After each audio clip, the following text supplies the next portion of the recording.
ጤና ይስጥልኝ የፕሮግራማችን ተከታታዮች፣ ይህ ታሪክን ከባለ ታሪኩ በሚል ርዕስ እየተዘጋጀ በእስራኤል የኢትዮጵያ ይሁዳውያን ብሔራዊ ፕሮጀክት የዩቲዩብ ቻናል ላይ የሚቀርብላችሁ ፕሮግራማችን ነው። ዛሬ ለየት ያለ ፕሮግራም አለን። ፕሮግራማችንም በድርጅቱ ማለትም በፕሮጀክቱ በእስራኤል የኢትዮጵያ ይሁዳውያን ብሔራዊ ፕሮጀክት ስር ያሉትን አንዳንድ እንቅስቃሴዎች በስፋትና በጥልቀት የምንገመግምበት ነው። አዘጋጆች ሮኒ አካሌ፣ አምሳሉ መሐሪና ኤዲተር አሸር ሳሙኤል። ጤና ይስጥልኝ ሮኒ። ጤና ይስጥልኝ አምሳሉ። ዛሬ እንግዲህ ለየት ያለ ፕሮግራም አለን ከሌላው ጊዜ። ያ ማለት እንግዲህ በኢትዮጵያ ይሁዳውያን ብሔራዊ ፕሮጀክት ኃላፊነትና ሚናው ምንድነው? የፕሮጀክቱ መሰረታዊ ዋና ግቦች ምንድናቸው? እስከዛሬ ድረስ ተግባራዊ ያደረጋቸው ፕሮግራሞችስ ምንድናቸው? የወደፊት ትኩረትና አቅጣጫው ምንድነው? እነዚህና መሰል ጥያቄዎችን እንግዲህ ካንተ ጋር እንወያያለን። የድርጅቱ ዳይሬክተር እንደመሆን መጠን በስፋትና በጥልቀት እንግዲህ ያለውን እንቅስቃሴ ንድፉም እቅዱም የሚወጣው ካንተ ነውና እስቲ ለተመልካች አድማጮቻችን የምትለው ነገር ካለና ስለዚህ ስለ ፕሮጀክቱ ውስጥ ያለህን ሀሳብ። አምሳሉ በመጀመሪያ አመሰግናለሁ። በሁለተኛ ደረጃ በዚህ ርዕስ ላይ ብዙ ጊዜ አላተኮርንም ነበር።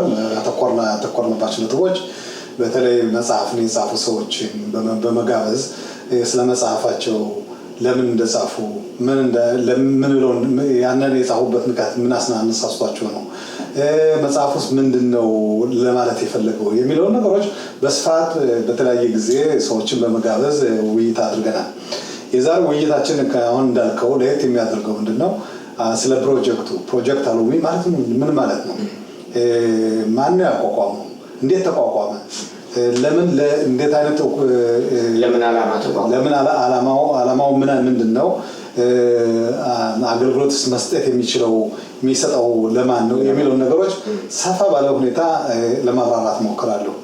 አሁን እንዳልከው ይሄ ፕሮጀክት አሎሚ ገና ጥንስስ ላይ ያለ ሐሳቡ የመጣው ምንድነው በ1991 ዓ.ም በሚፍታ ሽሎሞ በነበረበት ሰዓት፣ ከዛ በፊትም የተለያዩ ፕሮግራሞች በተለያዩ ድርጅቶች አማካኝነት ይካሄድ ነበር እና ይሄን ፕሮግራም ሊያዘጋጁት የፈለጉበት ምክንያቱም ከአሁን በፊት የተደረጉት ፕሮግራሞች አጥጋቢ ውጤት አላገኙም። ህብረተሰቡ ይመጣል፣ ብዙ ኢንቨስት ይደረጋል፣ ነገር ግን የሚገኘው ውጤት በጣም ዝቅተኛ ነው እና ስለዚህ ያንን ነገር መቀየር አለብን በሚል ሐሳብ የሰኩሪታ ዩዲት መስሪያ ቤት ማለት የሰኩሪታ ዩዲት ድርጅት መስሪያ ቤት ይሄን ነገር ለአፈለቀና ለመንግስት አቀረበው። በዛ ሰዓት መንግስት የኢትዮጵያ ይሁዲዎች አብረው መሳተፍ አለባቸው፣ ሁኔታውን የሚያውቁ እነሱ ስለሆኑ ቋንቋውንም ባህሉንም የሚያስፈልጋቸውን ነገር እነሱ ስለሚያውቁ ከነሱ ጋር ውይይት መደረግ አለበትና ይሄ ድርጅት ለማቋቋም ከተፈለገ ሶስቱ ማለት የተባበሩት የይሁዲዎች ማህበር ማለት ጠቅላላ ይሁዲዎች ማለት ነው ዓለም አቀፍ የሆነ ሁኔታ፣ እንደገና የእስራኤል ሀገር መንግስት፣ በሶስተኛ ደረጃ የኢትዮጵያ ይሁዲዎች ከእስራኤል ማህበረሰብ ተወካዮች እና በዚህ አይነት መንገድ ሁኔታው ተጠንቶ በዛ ሰዓት ይሄ ድርጅት ባለመኖሩ ማለት የኢትዮጵያ ይሁዲዎች ፕሮጀክት አሎሚ የሚባለው ድርጅት አልተቋቋመም ነበር። ስለዚህ ይሄ ነገር መቋቋም አለበት ተብሎ ተወሰነ። በሚወሰንበት ሰዓት ምንድነው አሁን አንድ ነገር ስታቋቁም ስራ አስኪያጅ ያስፈልጋል። የስራ ሀዛው ውሳኔ የሚወስን ክፍል መኖር አለበት፣ ገንዘብ መኖር አለበት። ያን ሁሉ በጥናት ተጠንቶ በመጀመሪያ ደረጃ ዶክተር ንግስት መንገሻ ይህን እንድትመራ ተደረገ። በዛም ውስጥ ደግሞ የስራ ዋናው የዳይሬክተሩ ዋናው ኃላፊ ማለት የድርጅቱ ዋናው ኃላፊዎች በመንግስት ደረጃ 3 ሚኒስትሮች አሉበት። እንደገና ደግሞ በአባልነት እንደገና ደግሞ 5 የባለምናያ ወይም ደግሞ የድርጅቱ ተካፋይ የሆኑ ማለት እንደ ሰኩሪታ ዩዲት፣ ጆይንት እስራኤል፣ ከረና የሶድ፣ የተባበሩት ይሁዲዎች ማህበር እና የኢትዮጵያ ይሁዲዎች የድርጅቶች መሪዎች በተገኙበት የተለያየ በዛ ሰዓት ወደ 21 ነው 22 ድርጅቶች ነበሩ። እነዛ ባንድ ላይ በመሰባሰብ የራሳቸውን አንድ የሆነ ድርጅት በማቋቋም ይሄም ነጽጉ ታይርጉድ የሚል ስም ተሰጥቶት በዛ የወሸ ማለት አመራር ደረጃ ያለው በዚህ አመራር ላይ የውሳኔ መስጠትም የመቃወምም ሐሳብም የመስጠትም ኃላፊነት አለበት። ስለዚህ በዛ አይነት መንገድ ተቋቋመ፣ ስራው ተጀመረ። ስራውን በሚጀምርበት ሰዓት ጥናት ተደርጓል ብያለሁ። አሁን እንዴት አይነት ምን ፕሮግራሞች መኖር አለባቸው፣ ለእንዴት አይነት ህብረተሰብ ነው ፕሮግራሙ በፕሮግራሞች ላይ ድክመት የታየው በሚል በትልቆች በኩል በወጣቶች በኩል ወይስ በልጆች በኩል ወይም ደግሞ በባለሟል ህፃናት በኩል የሚለው ነገር ጥናት ተደርጎ ምንድነው የተወሰነው? ይህ ፕሮጀክት እንግዲህ መስጠት የሚገባው ኃላፊነቱ ከ13 እስከ 18 ዓመት ያሉትን ልጆችንና እንግዲህ ከዛ ደግሞ እንደገና ወላጆቻቸውን እንደገና ህብረተሰቡን የሚያጠናክሩ ሌሎች ፕሮግራሞችን ጨምሮ እንግዲህ ይሄ የዚህ ድርጅት በአገር አቀፍ ደረጃ ስራ እንዲሰራ ፍቃድ ተቀበለ። እንግዲህ ስራው ሲጀመር በአገር አቀፍ ደረጃ ብዙ ሰዎች አሉ፣ ብዙ ተማሪዎች አሉ። በ13 እስከ 18 ማለት ነው። በዛ ሰዓት እንደ ጥናት ሲደረግ የጆይንት መስሪያ ቤት የተለያዩ ፕሮግራሞች የእስራኤል ጆይንት ማህበር የተለያዩ ፕሮግራሞችን ያካሂድ ነበር። ከነዛም ውስጥ በተለይ ትምህርትን በተመለከተ አሁን ይሄ ድርጅት ሲቋቋም በጆይንት ያለው የትምህርት አሰጣጥ ሁኔታ ወደዚህኛው ፕሮግራም እንዲቀየር ተደርጎ ጠቅላላ የኢትዮጵያን የወዲዎች የትምህርት ጉዳይ በተመለከተ የፕሮጀክት አሎሚ ማለት የዚህ መስሪያ ቤት ኃላፊነቱ ተቀብሎ ስራውን ጀመረ፣ ስራውን አካሄደ። ከጊዜ ወደ ጊዜ ከትንሽ ወደ ብዛት እያደገ ሄደ። ጥናቱን የምናደርግበት ዛሬ አሁን ለምሳሌ በ13 እስከ 18 ዓመት ያሉ በቁጥራቸው ወደ 17500 ይደርሳሉ። እንግዲህ ይሄ ነው እንግዲህ ቁጥሩ በከጠቅላላ እስራኤል ሀገር 17500 ወጣቶች አሉ።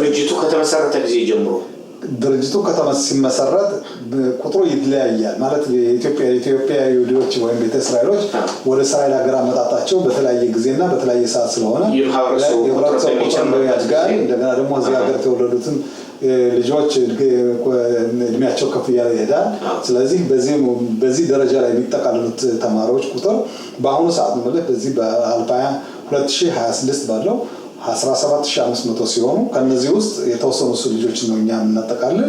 ለምን ብዙ ስራዎች መስራት እንችላለን፣ የሙያ ጉዳይ አይደለም። ወይም ደግሞ የኢትዮጵያ ይሁዲዎች በተለይ ህብረተሰባችን አንተም እንደምታውቀው ዛሬ በ80ዎቹ ዓመት ያለን ሳይሆን ዛሬ ያለነው በ2026 ዓመተ ምህረት በዚህ ውስጥ እንግዲህ ብዙ ወጣቶችን አፍርተናል። የተማሩት ወጣቶች ማለት ነው በዶክተርነት ደረጃ እንዲያውም በተለያዩ የሙያ መስኮች የሚሳተፉ ብዙ ኢትዮጵያኖች በዚህ ፕሮግራም ያለፉ አሉ። እንዲሁም እንግዲህ ይህ ፕሮግራም እያደገ በሚሄድበት ሰዓት መንግስትም የተባበሩት ይሁዲዎች ማህበርም እንደገና የኢትዮጵያ ይሁዲዎችን በሚገኙበት እየተቆጣጠርን በየአመቱ የተሰሩትን ስራዎች በሙሉ በማቅረብ እና በመገምገም ይሄ የስራ ውጤታችን ጥሩ ውጤት ስላገኘ ማለትም አሁን በተለይ በጥናት በኩል ስንመለከት በዚህ ፕሮግራም የሚሳተፉትንና በዚህ ፕሮግራም የማይሳተፉትን ልጆች ጥናት እናደርጋለን።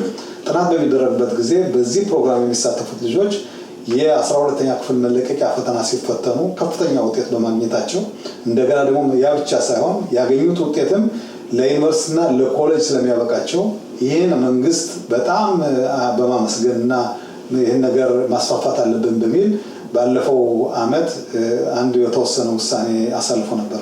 ይህ ውሳኔ ምንድነው? ጠቅላላ የኢትዮጵያ ይሁዲዎች እንደዚህ አይነት ድጋፍ የሚፈልጉት በሙሉ ማለት ነው ሁሉም ጠቅላላ የኢትዮጵያ ይሁዲዎች ማለት በዚህ ክልል ያሉ ልጆች ሁሉም ይፈልጋሉ የዚህ አይነት ፕሮግራም መሰጠት አለባቸው ሳይሆን አብዛኛዎቹ ይሄን ፕሮግራም የሚፈልጉ በዚህ ተጠቃለው በዚህ ፕሮግራም እንዲሳተፉ ተደርጓል። ይሄም ደግሞ ውጤታቸው ለምሳሌ አሁን ለምሳሌ ባለፈው በ2024 ዓ.ም የኛ በዚህ ፕሮግራም የሚሳተፉ ልጆች 87% ሲያገኙ ጠቅላላ እስራኤል ሀገር ልጆች በአጠቃላይ ማለት ነው 77% ነው የነበረው። ስለዚህ በዚህ ትልቅ ርቀት አለው። እንግዲህ የኛ ልጆች ጎበዞች ናቸው፣ የኛ ልጆች አዋቂዎች ናቸው፣ የኛ ልጆች ከሌላው በልጠው የሚገኙና የሀገሪቱ መከታ የሚሆኑ ልጆችን እያፈራን በመሆናችን በፕሮጀክት አሎሚ በኩል ከፍተኛ ደስታ ይሰማናል። እንዲሁም እኔም የሙያ ባልንጀሮችን አብረን የምንሰራቸው ስራዎች ከፍተኛ ውጤት እያስገኙ ነው። በጣም ቆንጆ ነው። እንግዲህ ትምህርት ማለት ግለሰቦች እውቀትን፣ ክህሎትን፣ አመለካከትና በጎ ስነ ምግባርን የሚያዳብሩበት ሁሉን አቀፍ ሂደት ነው። ስራውን እንግዲህ የመጀመሪያዋ ዳይሬክተር ሆና የሰራችው ዶክተር ንግስት መንግሻ ነች ብለናል። ከዛ በኋላ አንተ ነው የተረከብከው። ምን ያህል ጊዜ አገለገልከው በዚህ ፕሮጀክት? እኔ ወደዚህ ፕሮግራም ከመምጣት በፊት በተለያዩ መስኮች ኃላፊነት ተከታትዬ ብዙ ስራዎች ሲሰራባቸው ቦታዎች አሉ። ማለት ከመጀመሪያው ለምሳሌ ከውድድርና ዓለም እንደተለቀቅኩ ማለት በአጠቃላይ በእስራኤል በቅሊጣው መስሪያ ቤት ወይም ደግሞ በአገሪቱ የአዲስ ገቢዎች መስሪያ ቤት የሞቅዴ ቅሊጣ ማለት የተለያዩ ሰፈሮች ያሉባቸው ኢትዮጵያኖችን እነዛም በ21 ከተማዎች መርቼ ነበር። ከዛም በፊት የጠቅላላ ኢትዮጵያን ይሁዶችን በተመለከተ የስራ ጉዳይ ኃላፊ ሆኜ ብዙ ስራዎችን ሰርቻለሁ። አሁን እንግዲህ ከልምዱ አኳያ እንደገና ደግሞ የአሙታት ፊደል የሚባል የእሱ ድርጅት መሪ ነበሩ። ከዛ ነው አሁን ወደዚህ የመጣው። ወደዚህ ድርጅት የስራ ኃላፊነት ስቀበል በ2011 ዓ.ም ነው ወደዚህ የመጣው። እንግዲህ አሁን ስታስበው ወደ 15 ዓመት እያገለገልኩ ነው ማለት ይቻላል። እንግዲህ እዚህ ጋር ይሄ የፕሮጀክቱ መሰረታዊ ግቦች ምንድን ናቸው? አሁን 1 2 3 ብለን ልንዘርዝራቸው ብንል መጀመሪያ ዋናው ትልቁ ዓላማችን እነዚህ ልጆች ማለት በመደበኛው ትምህርት ላይ ትምህርትን በተመለከተ በመደበኛው ትምህርት ላይ እኛ አንገባም። እኛ መደበኛው ትምህርት ለምሳሌ አሁን ከ13 ዓመት እስከ 18 ዓመት እድሜ ያሉትን ነው ብለኸኛል። 13 ዓመት እንግዲህ ማለት መለስተኛ ሁለተኛ ደረጃ ተማሪዎች ማለት ነው። ሰባተኛ እስከ 12ኛ ማለት ነው። ኦኬ እንግዲህ ከዚህ በሰባተኛ ክፍል ልጆች ወደኛ ፕሮግራም በሚመጡበት ሰዓት አንዳንድ ችግሮች እናያለን። ማለት በመደበኛ መመዘኛችሁ ምንድነው? ልጆችን ለመምረጥ ልጆችን የምንመርጠው እኛ አይደለም የምንመርጠው። ልጆችን የሚመርጣቸው የትምህርቱ ርዕሰ መምህር ነው። ርዕሰ መምህር ማለት የሚማሩበት ትምህርት ቤት ልጆችን ማን ድጋፍ ያስፈልገዋል ማን ድጋፍ አያስፈልገውም ብለው የሚወስኑት እነሱ ናቸው።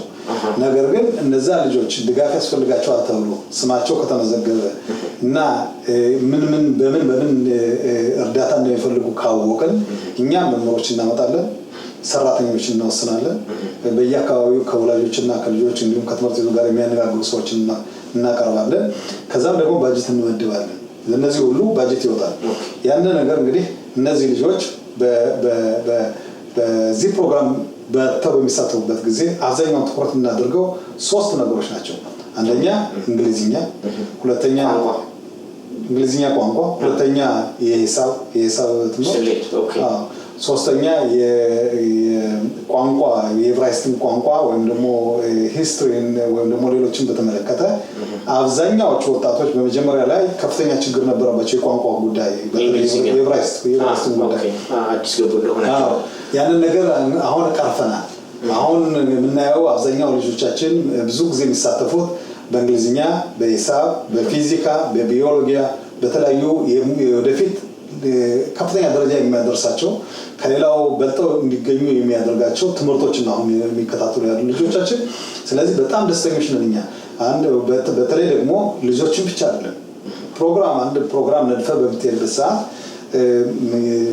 ልጆችን ብቻ በምንመለከትበት ጊዜ ልጆችን ትምህርት እናስተምራለን፣ እንረዳቸዋለን። ከትምህርት ገበታ ከጨረሱ በኋላ ከሰዓት በኋላ እናስቀራቸዋለን፣ ምግብ እንሰጣቸዋለን። ከዛ ምግብ ከተመገቡ በኋላ መደበኛ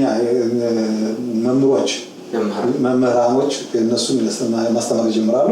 ያ ብቻ ሳይሆን እኛ ደግሞ ትምህርት ቤት ነው የምትልኩት ሙያተኞች በዛው ካሉበት ትምህርት ቤት ከዛው ነው እንግዲህ መኪና በትራንስፖርት እንዳይሲሉ ጊዜ ያባክናሉ የተለያዩ ቦታ ወዲና ወደ በሚሉበት ጊዜ የቢጦ ወይም ደግሞ የመድን ጉዳይ ስላለ እኛ የኢንሹራንስ ጉዳይ ስላለ ከዛው ከትምህርት ቤታቸው እንዳሉ ምግብ እንሰጣለን ከዛ እንግዲህ የሚያስፈልጋቸውን እርዳታ እንሰጣለን ማለት ነው በሌላ ግን ልጆችን ብቻ ሳይሆን ወላጆችም ተሳታፊ መሆን አለባቸው ለወላጆች ማለት لا አይደለም ልጆች ወላጆች የልጆቻቸውን የትምህርት ደረጃ ማወቅ አለባቸው ስለዚህ እንደዛ በሚለው ሐሳብ ላይ ለወላጆች ከፍተኛ ገለጻ ስለ ትምህርት የወላጆች ተሳትፎ በጣም ከፍተኛ ነው ወላጆች የሚጠይቁና በጣም ደስተኛ ነን በመጠየቃቸው ምክንያቱም ወደ ትምህርት ቤት ሰደህ ልጅን አይ እንግዲህ መንግስት ያስተምራው መንግስት እሱ ያውቃል የሚለው ብቻ በቂ ስላልሆነ ወላጆች የሚጠይቁት ጥያቄ የኔ ልጅ እንዴት ነው ይማራል ወይ ያጠናል ወይ ምንድነው የሚፈልግብን ከኛ የሚለው ነገር አሁን እየተሳሳ በጥሩ ሁኔታ እየሰፋ ስለመጣ ወላጆችም እንደዚሁ ተሳታፊዎች ናቸው ወላጆች ብቻ ሳይሆኑ እንግዲህ ልጆች ወላጆች እንግዲህ የትምህርት ቤቱ ደግሞ መምህሮች አሉ ባህሉን የማያውቁ ግን የሚያስተምሯቸው እነሱ ደግሞ ባህሉን እንዲያውቁ ምን አይነት ነገሮችን ማስተዋል እንደሚገባቸው እንዴት አድርገው ልጆችን ማቅረብና ማስተማር የሚችሉበት መንገድ እንዲፈጠር ከፍተኛ ጥረት በማድረግ ለመምህሮችም ለወላጆችም ለልጆችም ከፍተኛ ትምህርት እንሰጣለን ማለት ነው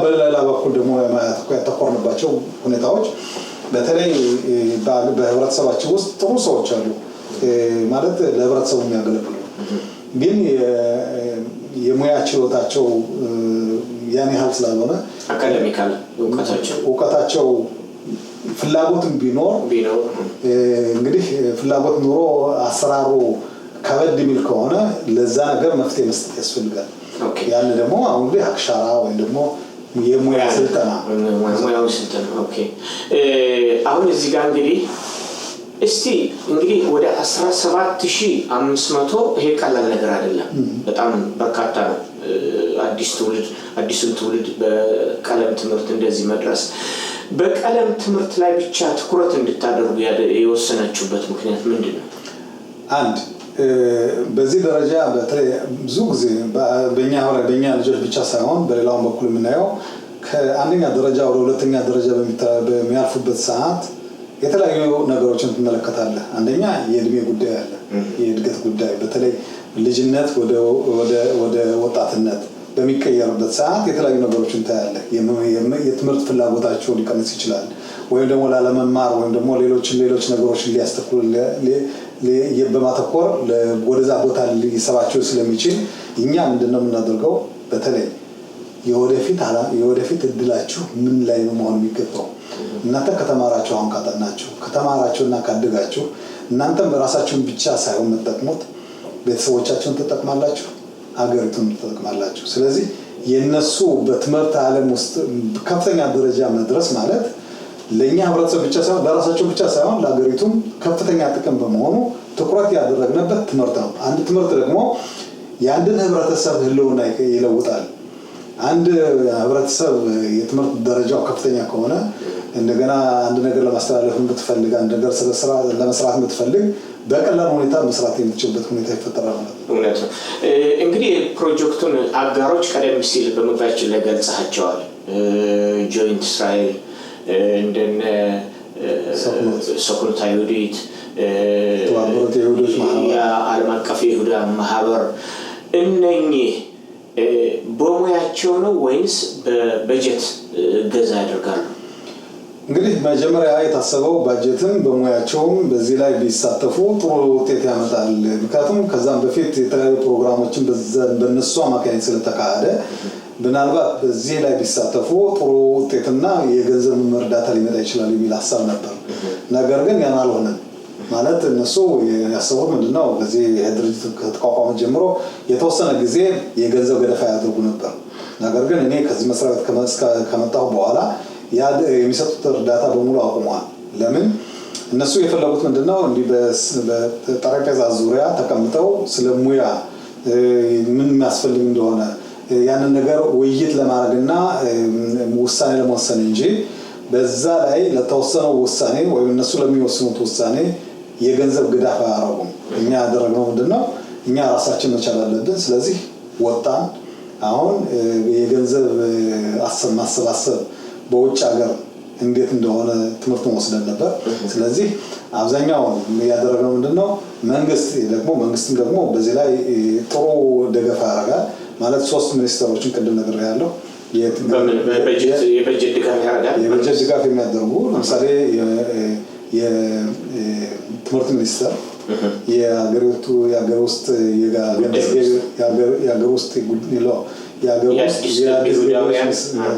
ሚኒስትር እንደገና ደግሞ የገንዘብ ሚኒስትር እነዚህ ባሉበት የተወሰነ እንግዲህ ምንድነው እዚህ ላይ ዋናው ጨዋታው አንተ 1 ሸክል በምታወጣበት ጊዜ መንግስት 1 ሸክል ይሰጣል ማለት 1 ሸክል 1 ብር የነበረውን 2 ብር ያደርግላል። 2 ብር ከሆነ ደግሞ 1 ልጅ የነበረው 2 ልጅ ማድረግ ይቻላል።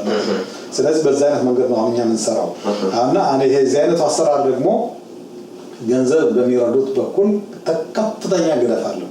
ለምን እነሱ ለምሳሌ እንደምሳሌ ወሰድና $100,000 ቢሰጥህ መንግስት $100,000 ከሰጠህ $200,000 አለ ማለት ነው። እንግዲህ በዚህ አይነት ባጀቱን እንመድብና ስራችንን የምናካሂደው በተሰበሰበው የገንዘብ መጠን ሊሆን ይችላል። ስለዚህ በየአመቱ በተለይ በየአመቱ የምናደርጋቸው ፕሮግራሞች የፕሮጀክቱ ቁጥር ማለት ነው የሚሳተፉት የልጆች ቁጥር ሊያድግ ይችላል፣ ሊቀንስ ይችላል። ምክንያቱም እንደ ገንዘብ እንደ ባጀት ነው የሚወሰነው።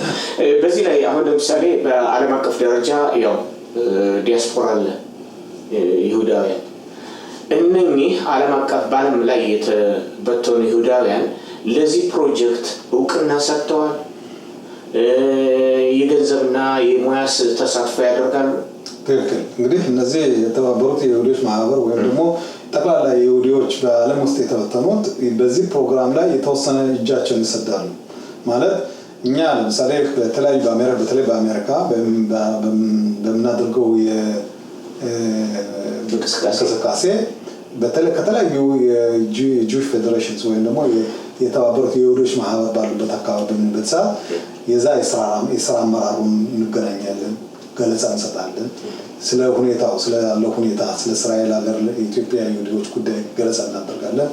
ከዛም ደግሞ ስለ ትምህርቱ እነሱ ለምሳሌ አብዛኛዎቹ አሁን እንኳን ወደ 35-40 የሚሆኑ ፌዴሬሽን እንኳን በዚህ ተሳትፎ አድርገዋል፣ የገንዘብ እርዳታ ማለት ነው። ከዛም ተጨማሪ ሌሎች አሉ የግል ፋውንዴሽንስ ማለት ደግሞ እዚሁ የክራሞት ወይም ደግሞ የገንዘብ የግል ሆነው ገንዘብ የሚሰጡ የተለያዩ ድርጅቶች አሉ። ከነሱ ጋርም ግንኙነት እናደርጋለን። እነሱ ደግሞ በጣም ገለፋ ያደርጋሉ። ማለት ድጋፉን የሚሰጡት ምንድነው? አንደኛ በትምህርት ላይ የተመሰረተ ነው። ትምህርት ሰው ይቀይራል ብያለሁ። ትምህርት ህብረተሰቡን ይለውጣል ማለት ብያለሁ። ስለዚህ እነሱም በዚህ ነገር ስለሚያምኑ እስኪ እንግዲህ የኢትዮጵያን ይሁዶች በዚህ ደረጃ በተለይ በፕሮጀክት አሎሚው አማካይነት እርዳታ ብንሰጥ አንደኛ የሰጠነው እርዳታ ውጤት ያመጣል። ምክንያቱም ባለፈው ቀደም ብሎ ፕሮጀክት አሎሚው ከመቋቋሙ በፊት እንዳልኩ የተለያዩ ድርጅቶች ነበሩ። የተለያዩ ድርጅቶች ደግሞ በተለያየ ጊዜያት ወደ እነሱ በመሄድ ለኢትዮጵያን ይሁዶች እርዳታ ይጠይቁ ነበር። አሁን ግን ሰብሰብ ባለ መንገድ አንድ ድርጅት አለ። እሱም ደግሞ የፕሮጀክት አሎሚው ነው። ይሄ ፕሮጀክት አሎሚው ደግሞ እነሱን ተሳታፊዎች ስለሆኑ እዚህም ጋር ታያለህ እዚህ ጋር አላማቸው እና እነሱም ደግሞ ምንድነው የሚሉት ከተለያዩ ድርጅቶች ገንዘብ ለኢትዮጵያ ይሁዶች ስጡን ከሚሉት በአንድ ድርጅት ታቅፈን እኛ ከውሳኔ ውስጥ አብረን ተቀምጠን ከወሰን ይሄ ለኛም ጥሩ ነው፣ ለኢትዮጵያ ይሁዶችም በጣም አስፈላጊ ነው፣ ለመንግስትም ቢሆን በጣም ጥሩ አገልግሎት ይሰጣል በሚል ነው እንግዲህ አሁን ድርጅቱ ሰራ። ኦኬ እንግዲህ አሁን ፕሮጀክት አሎሚ ማለትም ይሄ በእስራኤል የኢትዮጵያ ይሁዳውያን ብሔራዊ ፕሮጀክት ያው እንግዲህ በመደበኛ ትምህርት ላይ ነው ትኩረቱን ያደረገ። ያ ማለት ምንድነው? በትምህርት ቤቶች፣ በኮሌጆች እና በዩኒቨርሲቲዎች። እንግዲህ በኮሌጆች እና በዩኒቨርሲቲዎች ብዙ ጊዜ ትኩረቱን እናደርገው ምንድነው? በሃይ ስኩል ላይ ነው። ለምን እነዚህ መለስተኛና ሃይ ስኩል እነዚህ ልጆች ጥሩ ውጤት ካመጡ የኛን እርዳታ እንኳን አይፈልጉም። ለምሳሌ ቀደም ሲል ዶክተሬት የደረሱ አሉ ስላልከኝ ስለዚህ አሁን በዶክተሬት ደረጃ እንተንሱ ሜዲሲን ዶክተሮች የሚማሩ ልጆች አሉ። እነሱንም ቢሆን ወደ 22 የሚሆኑ የተለያዩ እርዳታ እንሰጣለን ማለት የገንዘብ እርዳታ ማለት ነው። ስለዚህ በዩኒቨርሲቲዎች ጋር ተሰራላችሁ? እነሱ ዶክተሮችን በተመለከተ ለምሳሌ መሐንዲሶች አሉ፣ ሌሎችም አሉ። እንግዲህ ለምን አዳላችሁ?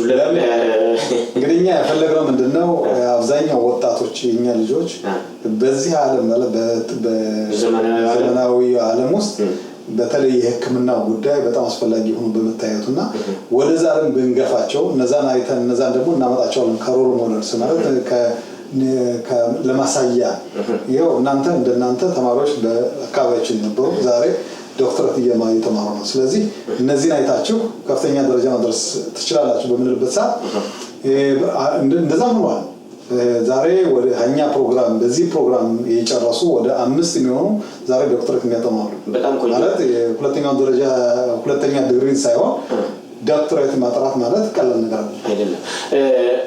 እንግዲህ ይሄ ለዶክተሬት እንደዛ ካደረጋችሁ በሌላው እንግዲህ የማህበረሰቡ ተወላጆች አሉ። ለምሳሌ ያህል በኢትዮጵያ ውስጥ በመምህራንነት በተለያዩ ሙያ ዘርፍ ላይ ተሰልፈው የነበሩ እነኚህን የተሻሻለ የሙያ ነክ ትምህርት ለማስተማርስ እቅድና ፕሮግራም የላችሁ? ይሄ አሁን እንግዲህ ጥሩ ጥያቄ ነው የጠየቀኝ። ይሄን በተመለከተ በተለይ የስራ ጉዳይ ኃላፊ በምሰራበት ሰዓት ከኢትዮጵያ መምህር ሆነው ሲሰሩ የነበሩ ወደዚህ ሀገር ከመጡ በኋላ በዛ መስክ ለመሰማራት የተቸገሩ በቋንቋ አማካኝነት ማለት ነው። ስለዚህ እኛ ምንድን ያደረግነው እነዚህ ሰዎች በማፈላለግና በማግኘት ስልጣን እንድንሰጥ አድርገን መጀመሪያ የሙያ ስልጣን ሰጠናቸው። ይሄ ደግሞ ስራን በተመለከተ ስለሆነ የሙያ ስልጣን ሰጠናቸው። ከነዛ መካከል ዛሬ የተወሰኑት ብዙዎች የሚያስተምሩ እስካሁን የሚያስተምሩ አሉ።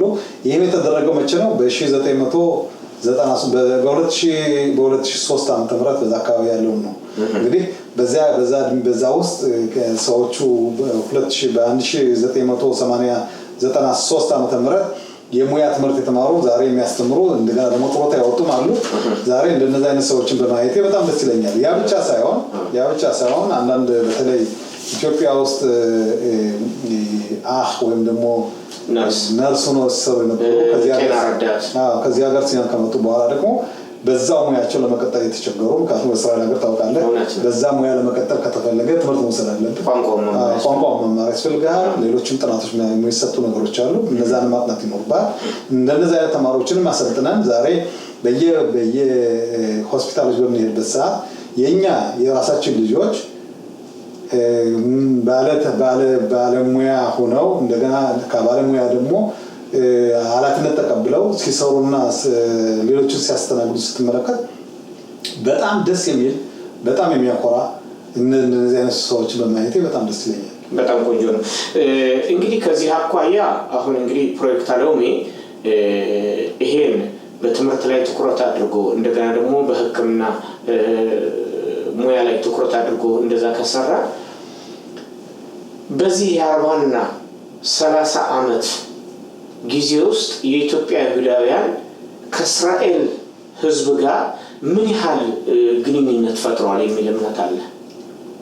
ጥሩ ጥያቄ ነው የጠየቀኝ። ለምን አብዛኛዎቻችን ከኢትዮጵያ ወደዚህ በምንወጣበት ሰዓት እንግዲህ አሁን ብዙ ጊዜም ይሄ ጥያቄ ብዙ ጊዜ ይነሳል። በተለይ በአሜሪካ በምንሄድበት ሰዓት እንግዲህ እኛ 2500 ዘመን ኢትዮጵያ ውስጥ ስንኖር አብዛኛዎቹ በትምህርት ዓለም አልነበርንም። በገጠሩ ዓለም የሃይማኖታችን ተጠቅቀን በዛ ነው የነበርነው። አሁን ወደዚህ ሀገር ስንመጣ እንግዲህ ከተሰለጠነው ዓለም ቴክኖሎጂ ካደገበት ሀገር በምንደርስበት ሰዓት እንግዲህ ሁለቱ ትልቅ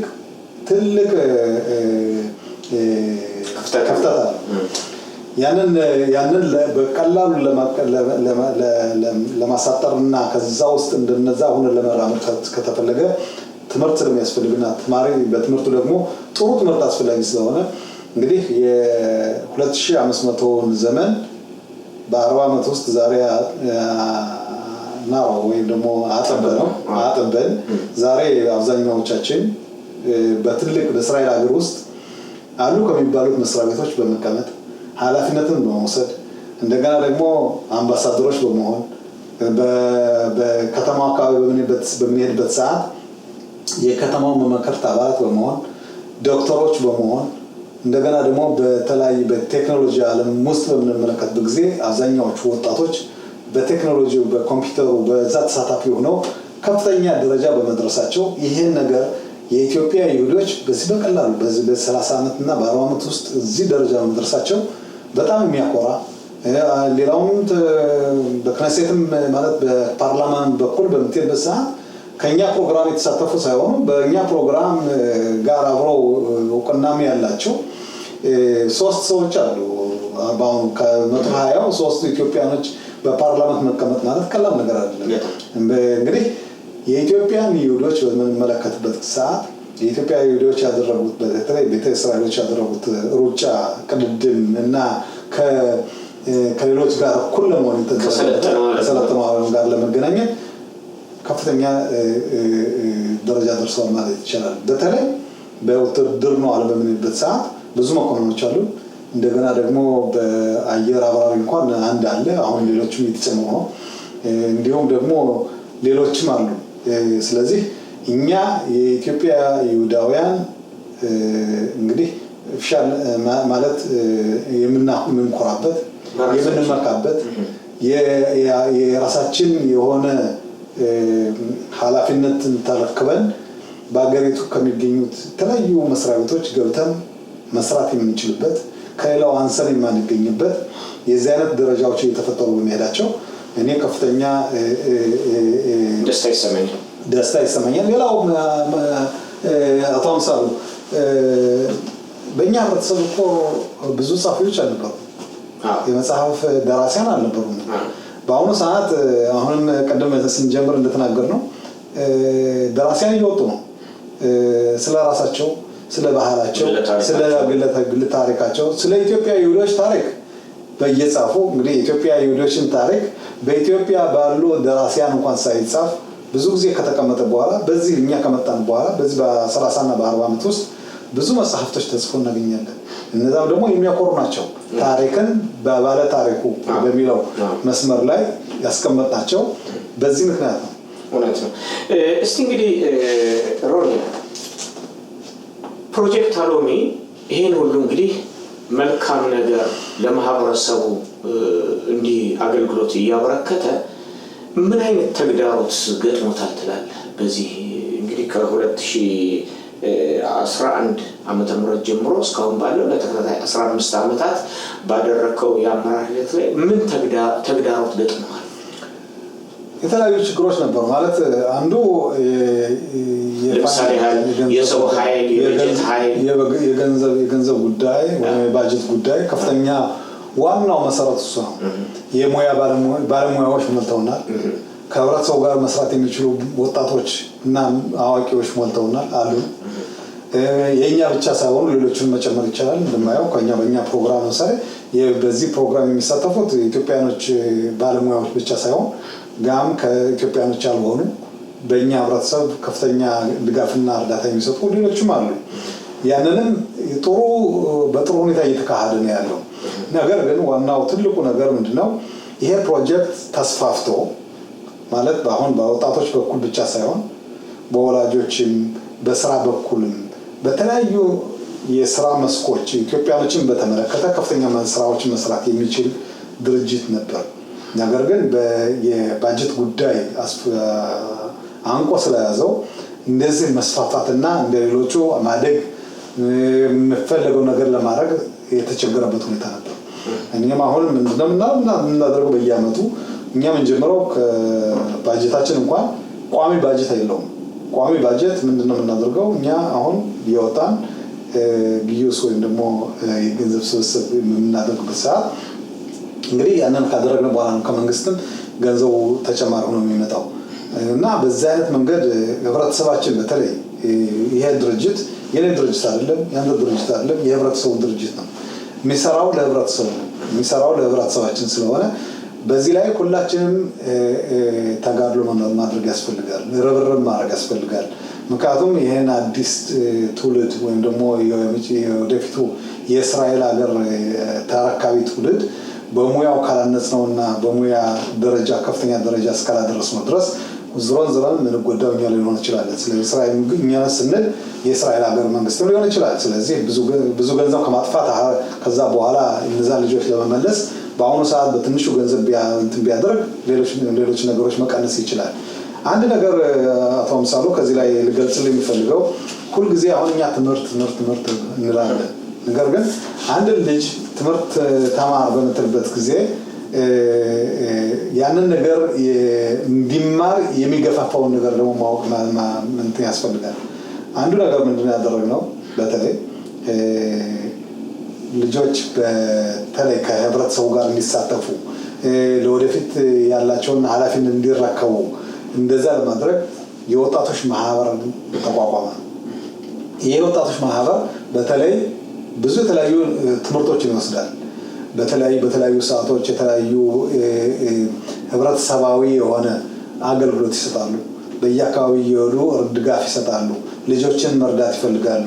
እንደዚህ አይነት ነገሮችን በተለይ አስፋፍተን የገፋንበት ሰዓት ማለት ነው። ይሄ አንዱ ሲሆን በሁለተኛ ደረጃ ልጆች 9ኛ ክፍል በሚደርሱበት ሰዓት አንድ ችግር ገጠመ። አብዛኛዎቹ 3 ቋንቋ በመናገራቸው አማርኛ፣ ዕብራይስጥና እንግሊዝኛ የእንግሊዝኛ ችሎታቸው በጣም ዝቅተኛ ሆኖ አገኘን። ስለዚህ አንድ ነገር ችግር ሆኖ ስትመለከት ለችግሩ መፍትሄ ያስፈልጋል።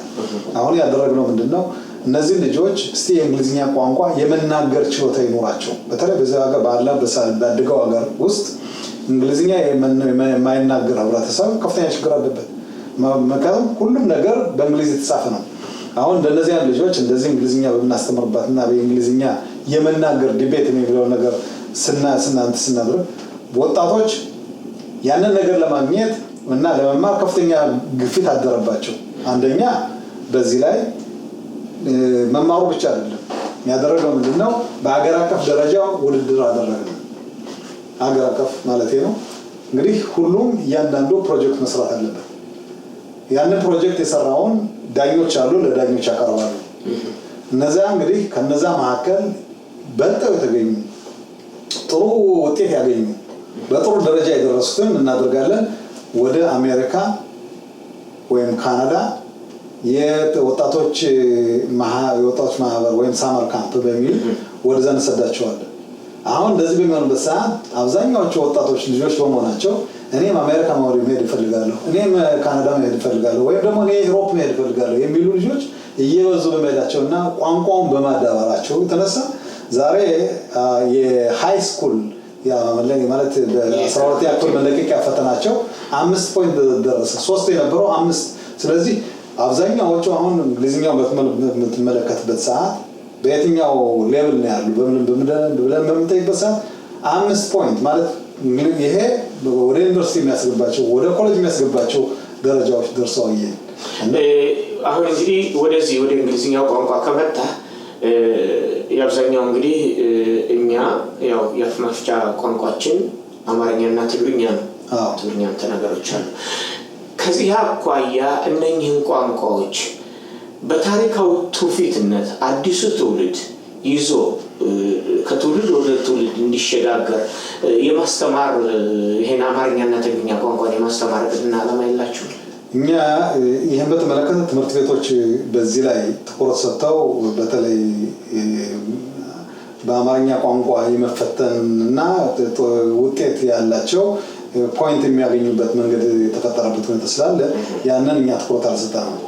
ማለት አብዛኛዎቹ በትክክል አሁን እንዳልከው ቋንቋ መማር የሀገርህን ባህል መረዳት መማር ማወቅና እነዚህ አስፈላጊዎች ናቸው። ነገር ግን በዛ ላይ እኛ ትኩረት ያደረግነው ምንድነው በሌላ በኩል ነው። ለምን 10ኛ ክፍል በሚደርሱበት ሰዓት ጠየቅናቸው ልጆችን የእናንተ ታሪክ ታውቃላችሁ ወይ? ኢትዮጵያ እንዴት እንደነበርነ ታውቃላችሁ ወይ? የወላጆቻችን እንዴት አድርገው እንዳመጡ ታውቃላችሁ ወይ? በምንልበት ሰዓት ልጆች ምንም ላውቁት አልቻሉም። ከዚህ በተለይ እዚህ ተወለዱት ምንም ነገር አያውቁም።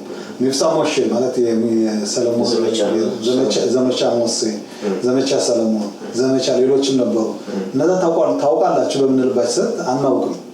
አሁን ስለዚህ ያደረግነው ምንድነው እኛ ልጆቻችን ሌላውን እያስተማርን ልጆቻችን ሳያውቁ ቢያልፉት ወቀሳ ስለሚሆንብን ልጆችን በዚህ ሙያ ከፍተኛ ጥረትና ድጋፍ አድርገን ራሳቸው እንዲያውቁ አሁን ስለዚህ ትምህርት መስጠት አለብን ብለን ጀመር።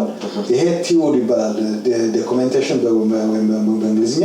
እንግዲህ ያን ደግሞ ወላጆች እንዴት እንደመጡ ለልጆቻቸው ይናገራሉ።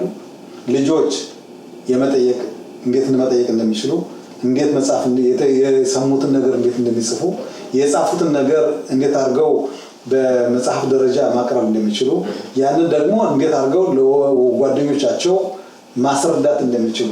ባህልን እንግዲህ አብዛኛውን ጊዜ ልጆች የሚያፍሩት የነበረው ምንድነው እኛ ባህል እንደሌለን፣ እኛ ታሪክ እንደሌለን ወይም ደግሞ የመጣነው በዚህ በሱዳን አድርገን የመጣን ወይም በአዲስ አበባ አድርገን የመጣን ወይም ደግሞ እንደሌሎቹ ባልጃዎችን ተሸክመን ባለመምጣታችን አንዳንድ ጊዜ ያፍሩ ነበር። ዛሬ ግን ይህን ትምህርት ከወሰዱ በኋላ እኔ ማነው ድሞ ይለይኮ ወይም ደግሞ ለአንተ ምሳሌ የሚሆን ብለን ስንል አውላጅ አባቴ ወንድሜ ማለት ጀምረዋል። ያ ደግሞ ለእኛ ኩራት ነው። ለምን እነዚህ ልጆች አውቀዋል ባህላቸው ምን አይነት ጠንካራ እንደሆነ፣ ቋንቋ ብቻ ሳይሆን የነሱ የታሪካቸው ምን አይነት እንትን እንደሆነ በዚህ አይነት ደረጃም እንኳን ይሄ ለምሳሌ ለምሳሌ አንዱ መጽሐፍ ነው እነሱ የጻፉት ልጆች ጻፉ ማለት ነው። እነዚህ ይሄ አሁን ዛሬ እንደ ካሪኩለም የሰሩት ነው በግለሰብ የጻፈው ነው አይደለም።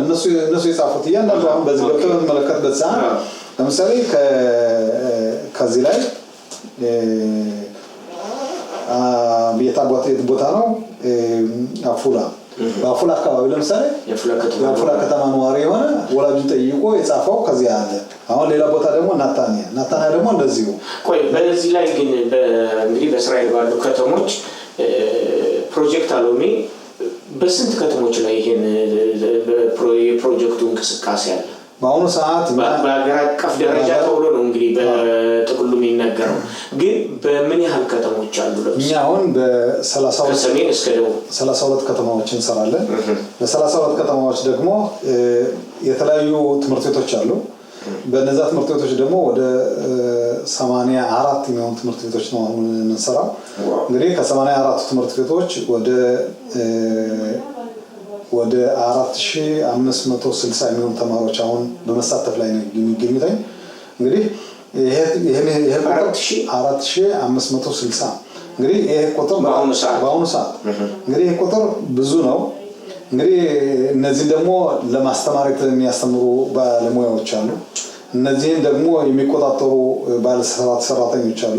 እንግዲህ በአጠቃላይ አሁን ለምሳሌ መምህሮችንም ሌሎችንም ወስደን ወደ 350 ሰራተኞች አብረው ይሰራሉ ማለት ነው። ስለዚህ ይሄ ድርጅት በጣም ከፍተኛ ሁሉ መምህራን ናቸው። 350 አይደሉም፣ ወደ 250 የሚሆኑ መምህሮች ናቸው። ሌሎቹ ግን የሙያ ለምሳሌ ራካዝም ይባላሉ። የተለያዩ ባለሙያዎች ልጆችን የሚቆጣጠሩ እንደነዚህ በአገር አቀፍ ደረጃ ማለት ነው። እንግዲህ ይሄ በሙሉ አንደኛ የስራ መስክ ከፈትን ማለት ነው። ወደ 350 ሰራተኛ በዚህ ላይ አገልግሎት መስጠት ማለት በዚህ ውስጥ የስራ መደብም እየተቀረፈ ነው ማለት ነው። እውነት ነው። እንግዲህ ያው ይቀርታ ትምህርት እንግዲህ ወሳኝ የሆነባቸው አንዳንድ ምክንያቶች አንደኛ የግል እድገት የተሻለ እድገት ለማግኘት ማህበረሰባዊ ግንዛቤን ለማግኘት ችግርን በቀላሉ ለመፍታት ለአዳዲስ ግኝቶችና ለፈጠራ ውጤቶች ይረዳል ማለት ነው። ትክክል። አሁን ቀደም ሲልም እንደጠየቁ ለምሳሌ የድርሰት በርካታ ደራሲዎችን እኛ መሰረት አድርገንም ይሄን ፕሮግራም ሲንጀምር ቀደም ሲል እንደተናገርከው ታሪክን ለባለ ታሪኩ በሚለው ነው።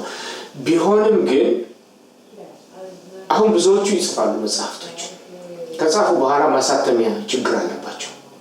የቤታቸው ይዘው የተቀመጣሉ። እኔ ብዙ ማቃቸው ልጆች በዚህ ላይ ታሪክን ሰብስቦ የማሳተም የህትመት ስራን የመርዳት እቅድና ዓላማ አላቸው። ከዚህ ላይ ሁለት ነገሮችን ማስቀመጥ ፈልጋለሁ። አንደኛው ይሄን በተመለከተ ይሄን መስራት የሚገባው ድርጅት አለ። የባህልና ቅርስ ድርጅት ማለት የኢትዮጵያኖችን ይሁዲዎችን በተመለከተ የተለያዩ ስራዎችን መስራት የሚገባና እንደነዚህ አይነት ልጆችን ግፊት ወይም ድጋፍ የሞራል ድጋፍ ማንኛውም የሞራልም ቢሆን የፋይናንስ ወይም ደግሞ የእንትን ጉዳይ ባጀት ጉዳይ ሊሆን ይችላል። እኛ ትኩረት ያደረግነው በተለይ በወጣቶች ስለሆነ በወጣቶች ደግሞ በ13 እስከ 18 ያሉት ልጆች ስለሆነ ምናልባት ከነዚህ ውስጥ ለወደፊት ደራሲዎች ሊነሱ ይችላሉ። ደራሲ ለመሆን ደግሞ ከአሁን በፊት እንዴት እንደሚጻፍ ምን እንደመጻፍ እንደሚገባቸው ምን ነገሮችን መጠየቅ እንደሚገባቸው አሰርተው ያወቁና የተረዱ ልጆች ናቸው። አሁን እንግዲህ ምናፈራው ማለት ነው። ለወደፊቱ የኢትዮጵያን ታሪክ የሚመረምሩት እነዚህ ሊሆኑ ይችላሉ እና በእነዚህ አማካይነት እንግዲህ አብዛኛውን ጊዜ ትኩረት ያደረግንበት እና ዋናው ጥያቄው አሁን እንደጠየቀኝ ብዙ ጊዜ ይሄ እንደዚህ አይነት ነገሮችን ለመቅረፍ ከተፈለገ የመደራጀት ሁኔታ ያስፈልጋል። ካልተደራጀህ ኃይል ካለ ይሄን ነገር ማትሰራበት ምክንያት ነው ነገር አይደለም። በዚህ ነው ያምናለሁ። ማለት አንድ ግለሰብ ብቻውን የሚያደርገውና በተጣመር የሚደረግ ስራዎች ሁለቱ ልዩነት አላቸው። እነዚህ ሰዎች አሁን ለምሳሌ እንደ ድርጅት በዚህ ድርጅት አቆሙ ሲያወቁ ለምሳሌ በመጽሐፍት ዓለም ዙሪያ የሚያተኩር እነዚህን የሚጽፉትን ሰዎች ገደፋ ለማድረግ ገሌ ጻፈው ነው ገሌ ጻፈው ምናምን ሳይል የተለያዩ መጽሐፍቶችን ለመጻፍና ታሪክን ለማስቀመጥ ከተፈለገ እንደዚህ አይነት ነገሮችን መኖር ይኖርባቸዋል። እነዚህ ነገሮች ደግሞ ለመኖር ሰዎቹ መሰባሰብና መደራጀት አለባቸው። ትክክል ነህ። ግን አሁን እንዴት መሰለህ በዚህ በእስራኤል ሀገር ውስጥ 3 አይነት የህትመት ሂደት አለ። አንደኛው አንተን ጨምሮ ሌሎቹም በራሳቸው ጥረት ጽፈው አሳትመው የሚያደርጉት ራሳቸው ይጻፉት፣ ሌሎቹ ጸሐፊ ቀጥረው አጽፈው በስማቸው ደራሲ ነኝ ብለው የሚያወጡ አሉ። ሌሎቹ ደግሞ ገዝተው የሚያወጡ አሉ። ይሄን የሚያደርግ የሚቆጣጠር ቅድም እንዳልከው የሆነ ድርጅት አለ ይባላል። እኔ ስለመኖሩ እኔ ይሄን ያህል አላውቅም። እኔ ያለውን እንቅስቃሴ አላውቅም። ከሙያ አኳያም እኔ ጽፋለሁ። አንድም እንዴት ነው ምንድነው ብሎ የጠየቀም የለም።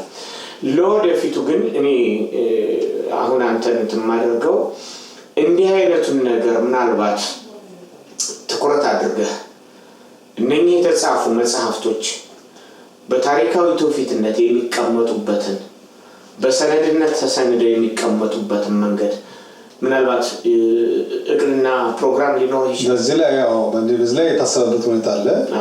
አንዱ ትልቁ ነገር ምንድነው አንድ አባባል አለ። አንድ ሞኝ የጣለውን የተከለውን 10 ብላተኞች አይነቅሉትም ይባላል። ማለት ከአሁን በፊት ታሪካችንን በጥሩ ሁኔታ ያልጻፈ በታሪካችንን አጣሞ ሌላ ነገርም የዚህ አይነት ነገሮችን ማስተካከል ከተፈለገ እንደዚህ አይነት ነገሮች መኖር አለባቸው። ምክንያቱም ይሄ ነገር ታሪክ ነው። ታሪክ ደግሞ ዝም ብሎ የሚነገር ነገር አይደለም። ታሪክ ማህቀንተንሱ ምርምር ማስፈልገዋል፣ ጥናት ያስፈልገዋል። የተለያዩ ባለሙያዎች የጻፏቸውን ማየትና ማንበብ ያስፈልጋል። ከዛ ላይ እውነት ነው አይደለም የሚለውን ነገር ማስተዋል ያስፈልጋል። እንደገና ደግሞ በቦታው ተገንቶ ያን ነገር መከታተልና ይሄ ነገር ከዚህ ነው የተደረገም ከዚህ ነው የተደረገም እንዴት እንደዚህ ሊሆን ቻለ በዛ አካባቢ ያለውን ደግሞ ጥያቄ በማቅረብ ምርምሩን አድርጎ ከዛ በኋላ የሚጻፉት ነገሮች ኡዳ ወይም ደግሞ መሰረት ሊኖራቸው ይችላል። እንዲሁ በታሪክ በፊት እኛ እንደመጣን ነጮች ምንድነው እኛ እንናገራለን ነጮች ሲባሉ ከነጮች የጻፉት ዶክተሮች ይሆናሉ የምን አባባል ነበር። አሁን እኛ ምንድነው ያን አባባል አልፏል። አሁን ሁላችንም አዋቂዎች ነን። አሁን እነሱን መውቀስ አይቻልም። ስለዚህ መውቀስ የሚገባን ወይም ደግሞ እኛ ራሳችን ማሻሻል የሚገባን እኛ ራሳችን ጥረን ራሳችን በራሳችን ምርመራ አድርገን እኔ በተለይ የኦዲዮን ዓለም ባህላቶችን በተመለከተ ምን እንደሲደረግ እንደነበር ምን መሆን እንደሚገባው እንዴት እንደነበረ ያንን ያስረዱን ያስተማሩን አባቶቻችን እና ካህናቶቻችንም በተግባርም አይተን ያደገው ስለሆነ ያን ለኛ ቀላል ነው። ሌሎቹ ምርምር ሊያደርጉበት ይችላሉ። ለኛ ግን ምርምር ሳይሆን ያን ኡብዳ ነው። ምክንያቱም ያን ነገር እንደዚህ አድርገናል፣ እንደዚህ ሳተናል፣ እንዲህ ብለን ነው ያደግነው፣ እንዲህ ብለን ነው ባህላቶችን የጠበቅነው ብለን መናገርና ትክክለኛውን እንትን ማስቀመጥ የሚቻልበት ሁኔታ አለ እና እንደነዚህ አይነት ሰዎች አሁን ለምሳሌ መጽሐፍት የጻፉትን ሰዎች ለወደፊቱ እኛ ያሰብነው ምንድነው ምናልባት ይሄ በጥንስስ ላይ ስላለ በዚህ ላይ ላስቀረውና ወደፊት እነዚህን አሰባስበን ከነሱ ጋር በመወያየት ምን ማድረግ እንደሚገባ ሴሚናሮችን መስጠት ለምሳሌ በአሁን አብዛኞቹ የሚጽፉት ሰዎች ትምህርት ስለሆነ ነው ይቅርታ ይሄን የምንነጋገረው አብዛኞቹ የሚጽፉ ሰዎች ከልምድ አኳያ ነው ያጻጻፍ ስልታቸው ብዙ አድካሚ ነው በልምድ የምታገኘውና በትምህርት የምታገኘው ነገር አንድ አይደለም ድርሰት እንግዲህ አንዳንድ ጊዜ 3 ክፍሎች አሉት መግቢያ ሀተታና መደምደሚያ እነኚህን ጠንቅቀው የማያውቁ ብዙዎች አሉ የመጽሐፍ ፍላጎት ያላቸው ብዙ አይነት ታሪክም የተሰራሰበ ነገር ያላቸው ያቀታቸዋል በሌላው መልኩ ይሄን ለማድረግ ኮርስ መስጠት አያስፈልግም ለጸሐፊዎች ለምን እንዲያውቁ ቀለል ያለ ያሰራር ዘዴ እንዲኖራቸው ለማድረግ እና አሁን በአሁኑ ሰዓት እንግዲህ ቴክኖሎጂ ባደገበት ሰዓት ቴክኖሎጂው እኛን እንኳን ሊቀይረን በቀረበበት ሰዓት ብዙ ነገሮች አሉ መሰራት የሚገባቸው ብዙ ነገሮች አሉ ማወቅ የሚገባቸው እነዛ ጸሐፊዎች ከሆኑ እንግዲህ በእንዴት አይነት መንገድ መጽሐፍ እንደሚገባቸውና እንዴት አድርገው እንደሚጽፉ ያንን ነገር የሚያስረዳቸው ብዙ ነገሮች አሉ እና ዋናው ትልቁ ነገር ምንድነው የመወያየት ቀርቦ የመነጋገር ገሌ እንደዚህ ነው ማለት ሳይሆን እኛ ሁሉም የጻፏቸው ምናልባት አንድ ነገር አንድ አባባል አለ በአማርኛችን ሁሉም ሰው አዋቂ ነው አንዴ በተለይ ዶክተር ሰለሞን ሲጽፍ ምንድን አለ በመጽሐፉ ኮል አዳም ሁሴፈር ስለዚህ እያንዳንዱ መጽሐፍ ነው ምናልባት እኔ ማውቀው ሌላው አውቀው ሌላው የሚያውቀው ያላውቀው ስለዚህ የመነጋገር ካለን ትልቅ ደረጃ የሚያደርሰን መንገድ መተለም እንችላለን ማለት ነው እና ሰውን መናቅ ሰውን እኔ አዋቂ ነኝ ለማለት በጣም የምንደፍርበት ሰዓት በእንደዚህ አይነት ደረጃ ቁጭ ብለን ስንወያይ እንደዚህ ስንተራረምና በተለይ የህብረተሰባችን ጉዳይ በተመለከተ ታሪካችንን በደንብ አጎልተን ለሌላው የምናስረዳበት ጊዜ ይደርሳል እውነት ነው እንግዲህ ትምህርት ሲባል ትምህርት ቤትና የመማሪያ ክፍሎች ብቻ አይደለም በህይወታችን ውስጥ የምንማራቸው ብዙ ነገሮች አሉ በመማርበት በመጠየቅ መጽሐፍትን በማንበብ ብዙ ነገሮችን እንማራለን ትክክል ነው እንግዲህ ስለነበረን ጊዜ በጣም አድርጌ ነው ማመሰግነህ እንግዲህ ፕሮጀክት አሎሚ ትምህርት ማለት ግለሰቦችን ዕውቀት ክህሎትን አመለካከትን በጎን ስነምግባርን የሚያከብሩበት ሁሉን አቀፍ ሂደትን ግንዛቤ የሰጠ ትልቅ ድርጅት ነው ይህም ሰብአዊ አቅምን ለመገንባት ዓለምን በጥልቀትና ለመረዳትና ለህይወት ፈተና መፍትሄ ለመስጠት የሚያስችል የእድሜ ልክ ጉዞ ነውና ትምህርት በእድሜ አይገደብም ስለዚህ ለወደፊቱም እንግዲህ ከ13 እስከ 18 ዓመት የእድሜ ክልል ያሉትን ብቻ ሳይሆን እንደ በኢትዮጵያ እንደነበረው የጎልማሶች ትምህርት እንደዛ እንደሚባለው ለሌሎችም እንግዲህ በእድሜ ለገፉም ሰዎች ትምህርት እንደሚሰጥ እምነት አለኝ ምናልባት እንግዲህ በቅድና በፕሮግራሙ ስለዚህ ስለነበረ ጊዜ በድጋሚ እጅግ አድርጌ ነው የማመሰግነው እንቀጥላለን በዚህ ብቻ አንገታ እዚህ ጋር አንድ ነገር ማለት ፈልጋለሁ ኦኬ የፕሮጀክት አሎሚ መስሪያ ቤት ብዙ ልምድና ዕውቀት የሚያዳበረ በመሆኑ በተለይ አሁን የተናገርነው በ13 እስከ 18 ዓመት ያሉ ልጆችን በተመለከተ ባለሙያ ሰዎችን በተመለከተ ወላጆችን በተመለከተ እንደዚህ አይነት ነገር ነው የተናገርነው ግን ለወደፊቱ ምናልባት የኛ እስራኤልና ኢትዮጵያ ግንኙነት ሊኖር ስለሚችል በዚህም ላይ በዛም ደግሞ በዚህ እድሜ ደረጃ ያሉ ብዙ ተማሪዎች አሉ የዕውቀት ሽመታ ወይም የዕውቀት ልውውጥ የሚደረግበት ሁኔታ የሚፈጠርበት ጊዜ ሊደርስ ስለሚችል የኛ መስሪያ ቤት በተለይ ይሄን ነገር አሁን ወደ ትኩረት በመስጠት በእኛና በኢትዮጵያ ባለው ሁኔታ የባህልና እንደዚህ አይነት ነገሮችን ለማስፋፋት ስለምፈልግ ለወደፊት ማለት ነው አሁን በአሁኑ ሰዓት ሳይሆን ለወደፊቱ እንደዚህ አይነት ማስፋፋት ስለሚገባቸውና እኛም ደግሞ እንግዲህ ቅርሳችንም ያለው አንተም ብዙ ጊዜ ተናገራለህ ተንቀሳቃሽና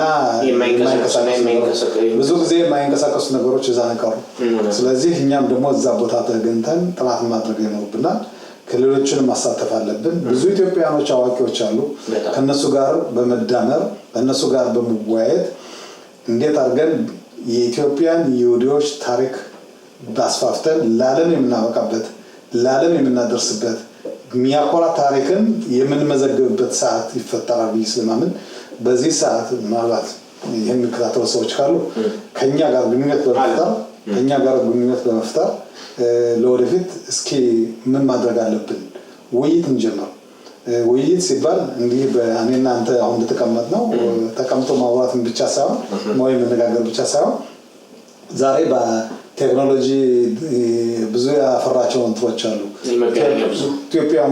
ኢትዮጵያ ሆነው ከዚህ ሀገር መገናኘት ይችላሉ አሜሪካ ሆነው እዚህ ሀገር መገናኘት ይችላሉ ዩሮፕም ሆነው እዚህ ሀገር መነጋገር ይችላሉ ስለዚህ በእንደዚህ አይነት መንገድ ራስ በራሳችን እየተነጋገርን ይሄን ነገር ምናዳብረበትን ሁኔታ ይፈጠራል ብዬ ምንም አይነት ጥርጣሬ የለኝም ስለዚህ ይፈጠራል ይሰራል ይደረጋል እና ይሄን ነገር ደግሞ በዚያ ማሳሰቢያ ደረጃ ላስቀምጠው ፈልጋለሁ በጣም ቆንጆ ነው ክቡራትና ክቡራን እንግዲህ የፕሮግራማችን ታዳሚዎች ትምህርት በህይወታችን በዙሪያችን ባለው ዓለም ላይ ትልቅ ተጽዕኖ አለው እንድናድግ እንድንማርና አቅማችን በአግባቡ እንድንጠቀም የሚረዳን ትልቁ መሳሪያ ስለሆነ በዚሁ አጋጣሚ ፕሮጀክት አሎሚን እጅግ አድርገን እያመሰግን በአገር ውስጥም በውጭም ያላችሁ ደግሞ ከዚሁ ከድርጅቱ ጋር ባንዳንድ በማህበረሰባዊ በታሪክ በተለያዩ የቅርስ ውጤቶች ግንኙነት ለመፍጠር ከፍተኛ እቅድና ዓላማ ስላለው ደውሉልን ሐሳባችሁን ግለጹልን ስለነበረን ጊዜ እጅግ አድርገን እናመሰግናለን አመሰግናለሁ